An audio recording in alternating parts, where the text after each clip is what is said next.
tired of Santos and worried that the closer that we get to their own elections, their next race, the more he was going to be an anchor on the party. So certainly, the New York Republicans have been pushing for Santos to be like no longer their problem, right? Mm-hmm. So that's part of it.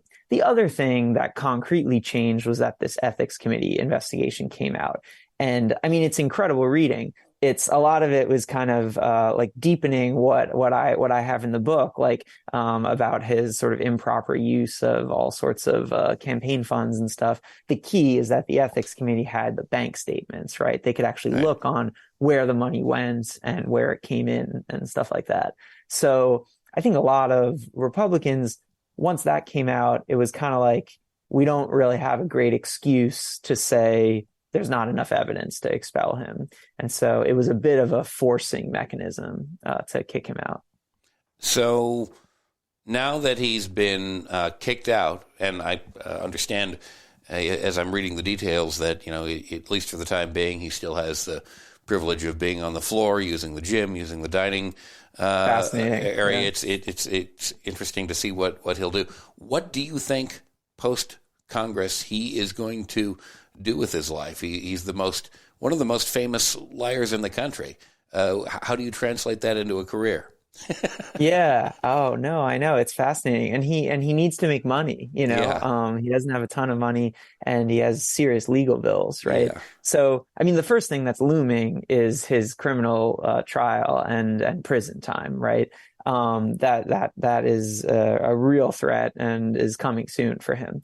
But he's a young guy, and it doesn't seem like if he was convicted that he would be, at least from what we know now, it doesn't seem like he would be in prison for the rest of his life. Mm-hmm. So there is this question of what does he do? And, we know a couple things. We know what he says himself, which is that, he's getting job offers and maybe he'll stay in politics and stuff like that.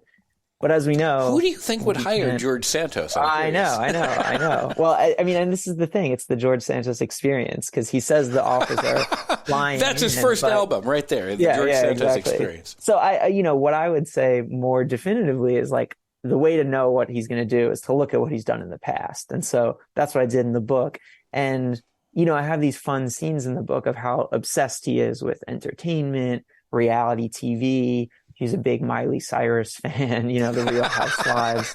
There's this crazy moment where he's literally like mid-debate with one of his political opponents, and there's like a TV break or something, and he's just making chit chat with with the Democrat, and he says, we're on this set. Like I've been to this building before because it's where the Real Housewives was filmed or something. So there's some Real Housewives connection, and then he says, I'm actually friends with Bethany Frankel, the Real Housewife.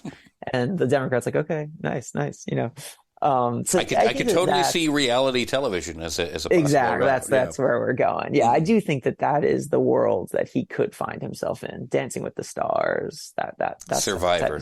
Yeah. I mean, he might have to, put in some more time at the congressional gym if he still has some time there. But that could be a possibility. You never know. I mean. It's fun seeing those shows. They're about as duplicitous and backstabbing as you would expect George Santos to be. So maybe that really is a world in which he can flourish. Mark Chiusano, he is the author of The Fabulist, The Lying, Hustling, Grifting, Stealing, and Very American Legend of George Santos.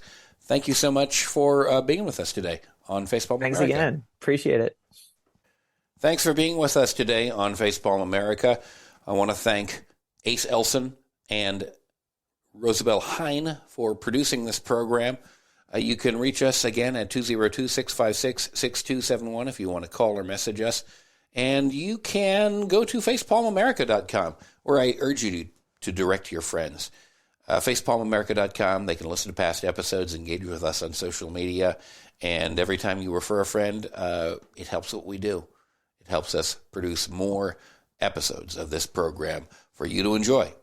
Until next time,